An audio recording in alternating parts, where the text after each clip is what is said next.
गुवाहाटी में एडवांटेज असम 2.0 शिखर सम्मेलन का आयोजन पीएम नरेंद्र मोदी ने किया उद्घाटन। पीएम मोदी गुवाहाटी में जुमोई बिनंदनी कार्यक्रम में हुए शामिल। 8000 से ज्यादा कलाकारों ने किया जुमोई डांस। चाय उद्योग के 200 साल पूरा होने पर हुआ प्रोग्राम। पीएम मोदी ने जुमोई बिनंदनी कार्यक्रम में पारंपरिक ड्रम बजाया। कहा यह भारत की समृद्ध विविधता का प्रतीक। असम के सीएम हिमंता बिस्वा शर्मा ने तीर कमान और चाय की टोकरी देकर पीएम मोदी का किया स्वागत। कार्यक्रम में विदेश मंत्री एस जयशंकर सहित 60 देश के मिशन प्रमुख भी हुए शामिल। पीएम मोदी ने खुद को बताया पूर्वोत्तर की संस्कृति का ब्रांड एम्बेसडर। कहा एक समय था जब देश में असम और पूर्वोत्तर के विकास की उपेक्षा की जाती थी। पीएम मोदी ने कहा मैं पहला प्रधानमंत्री हूं जो काजीरंगा में रुककर दुनिया को इसकी जैव विविधता के बारे में बता रहा। असमिया को शास्त्रीय भाषा का दर्जा भी दिया। पीएम मोदी ने चाय की बागान श्रमिकों की आय बढ़ाने लोन की बात की। कहा चाय की खूबसूरती और महक को एक चाय वाले से बेहतर कोई नहीं समझ सकता है। पीएम मोदी ने गुवाहाटी में किया रोड शो। सड़क के किनारे भारी तादाद में उमड़ी लोगों की भीड़।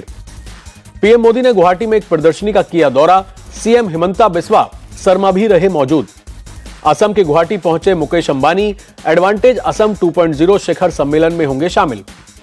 असम से पहले बिहार के भागलपुर में पीएम मोदी का लालू यादव पर डायरेक्ट अटैक। कहा चारा खाने वाले किसानों के हालात नहीं बदल सकते। नीतीश कुमार को बताया लाडला सीएम। महाकुंभ को लेकर भी पीएम मोदी ने लालू यादव को घेरा। कहा राम मंदिर निर्माण से चिड़े जंगल राज वाले महाकुंभ को गाली दे रहे हैं। बिहार की जनता उन्हें माफ नहीं करेगी। प्रधानमंत्री ने कहा बिहार का मखाना सुपर फूड। 365 दिन में से मैं 300 दिन मखाना जरूर खाता हूं। बिहार के मखाना को अब दुनिया के बाजार में पहुंचाना है।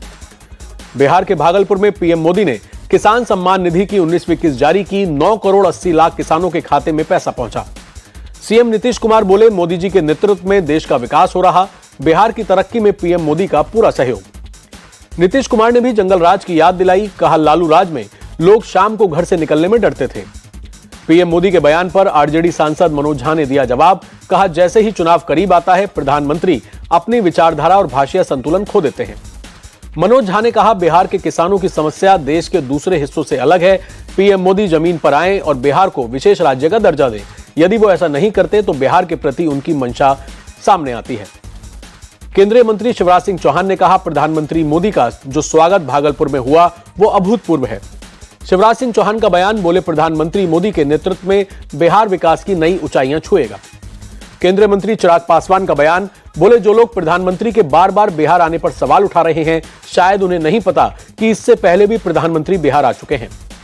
चिराग पासवान ने कहा किसी भी राज्य के लिए यह सौभाग्य की बात है कि देश का प्रधानमंत्री उस राज्य पर इतना ध्यान दे रहा है। दिल्ली बीजेपी अध्यक्ष वीरेंद्र सचदेवा का बयान। कहा कैग रिपोर्ट आपके काले कारनामों का चिट्ठा है। भ्रष्टाचारियों को देना होगा जवाब।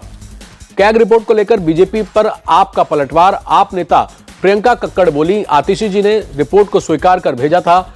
कैग रिपोर्ट को पेश होना सामान्य प्रक्रिया। आतिशी के आरोपों पर दिल्ली बीजेपी अध्यक्ष वीरेंद्र सचदेवा का पलटवार। कहा झूठ बोलना आम आदमी पार्टी का चरित्र। आतिशी के आरोप को बताया गलत। दिल्ली के सीएम दफ्तर से बाबा साहेब अंबेडकर और भगत सिंह की तस्वीर हटाने का पूर्व सीएम आतिशी का दावा गलत। नए वीडियो में साइड वॉल पर दिखी दोनों तस्वीर। बीजेपी ने तस्वीरें जारी की। आतिशी के दावे पर बोली सीएम रेखा गुप्ता। कहा मैं विपक्ष के प्रति नहीं जनता के प्रति जवाबदेह हूं। आतिशी के आरोपों को प्रवेश वर्मा ने किया खारिज। कहा आपदा वालों का एक ही काम है दिल्ली में विकास नहीं करना। दिल्ली के स्वास्थ्य मंत्री पंकज कुमार सिंह बोले हम सभी महापुरुषों का सम्मान करते हैं।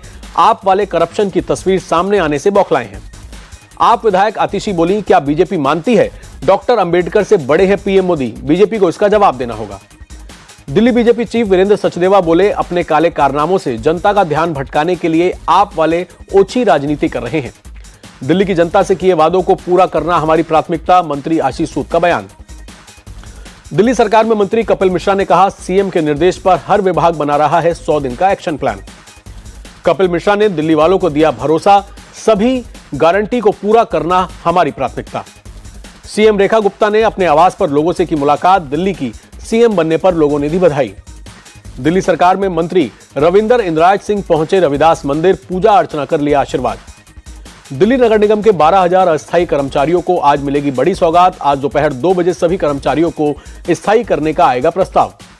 दिल्ली के पूर्व सीएम अरविंद केजरीवाल ने सोशल मीडिया पर दी जानकारी। लिखा आम आदमी पार्टी ने अपना वायदा निभाते हुए निगम के अस्थायी कर्मचारियों को स्थायी करने का फैसला किया। कानून व्यवस्था पर विपक्ष के उठाए जा रहे सवालों पर यूपी के डिप्टी सीएम ब्रजेश पाठक का पलटवार, बोले विपक्ष पूरी तरह से भटका हुआ है, उन्हें कुछ पता नहीं है। ब्रजेश पाठक ने कहा, उत्तर प्रदेश पूरे देश में नंबर 1 राज्य के रूप में स्थापित होने जा रहा है। विकास और कानून व्यवस्था बेहतर हो रही है। 3 मार्च को छत्तीसगढ़ सरकार बजट पेश करेगी। सीएम विष्णुदेव साय बोले बजट समावेशी और जन कल्याणकारी होगा। पश्चिम बंगाल की सीएम ममता बनर्जी के भतीजे और सांसद अभिषेक बनर्जी के घर के पास बम मिलने की खबर निकली अफवाह। 2 संदिग्ध बॉक्स में मिली कुछ दवाएं। पुलिस अभिषेक बनर्जी के घर के पास बॉक्स छोड़ने वाले की तलाश में जुटी। हाई सिक्योरिटी जोन में संदिग्ध बॉक्स रखे जाने की मकसद की भी हो रही है जांच। बंगाल सरकार ने स्वास्थ्य कर्मियों को तोहफा दिया। सभी इंटर्न्स, हाउस स्टाफ और ट्रेनी डॉक्टरों की सैलरी 10,000 रुपए बढ़ाई। बंगाल के सीनियर डॉक्टरों की सैलरी 15,000 रुपए बढ़ी। अब डिप्लोमा होल्डर्स को 80,000, पीजी होल्डर्स को 85,000 और पोस्ट डॉक्टरेट होल्डर्स को 1 लाख रुपए हर महीने मिलेंगे। पश्चिम बंगाल में डॉक्टरों के वेतन में बढ़ोतरी पर बीजेपी का नेता दिलीप घोष का बयान, कहा मुख्यमंत्री ने डॉक्टरों को रिश्वत दी है, वेतन बढ़ाना था तो पहले ही बढ़ाया होता।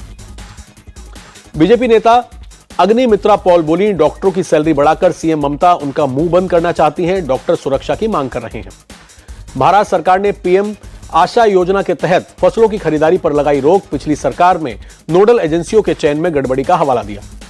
भारत में सिंगापुर के उच्चायुक्त साइमन वोंग ने सीएम हिमंता से मुलाकात की। तस्वीर की शेयर, ट्वीट कर लिखा, सीएम हिमंता से मिलकर सम्मानित महसूस हुआ। फ्रांस दौरे पर सेना प्रमुख जनरल उपेंद्र द्विवेदी। पेरिस में फ्रांसीसी सेना प्रमुख और उपेंद्र द्विवेदी के बीच रक्षा सहयोग को लेकर हुई बैठक। प्रयागराज महाकुंभ का 44वां दिन, भारी तादाद में श्रद्धालुओं का संगम में डुबकी लगाना जारी। लाखों की संख्या में त्रिवेणी संगम पर उमड़े श्रद्धालु। कल है महाकुंभ मेले का आखिरी अमृत स्नान। महाशिवरात्रि से पहले प्रयागराज में श्रद्धालुओं का रैला। दूर दराज से संगम पहुंचे श्रद्धालुओं में दिखा उत्साह।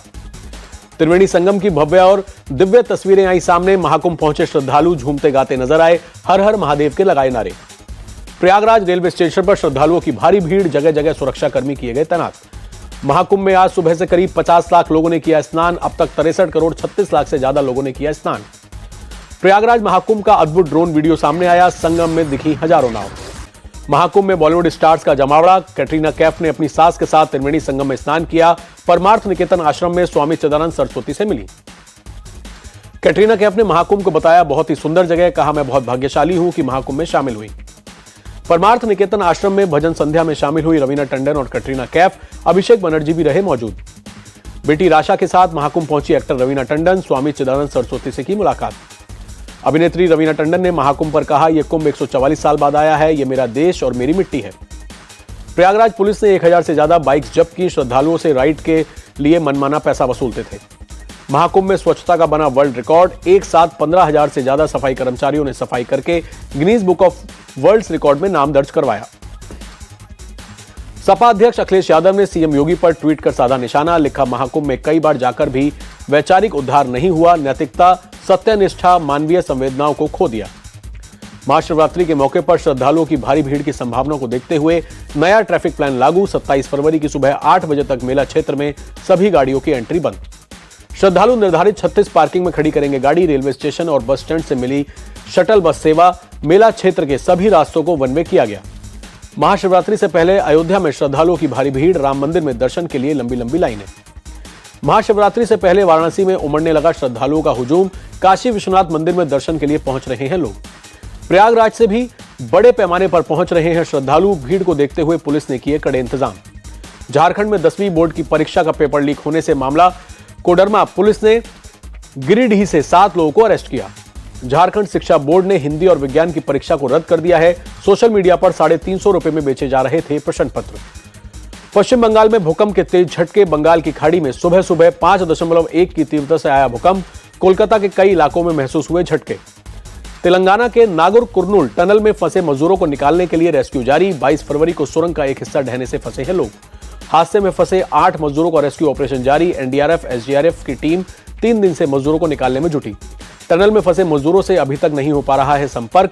उत्तराखंड के सिलक्यारा सुरंग हादसे में शामिल बचाव दल के 6 विशेषज्ञ भी रेस्क्यू ऑपरेशन में शामिल हुए।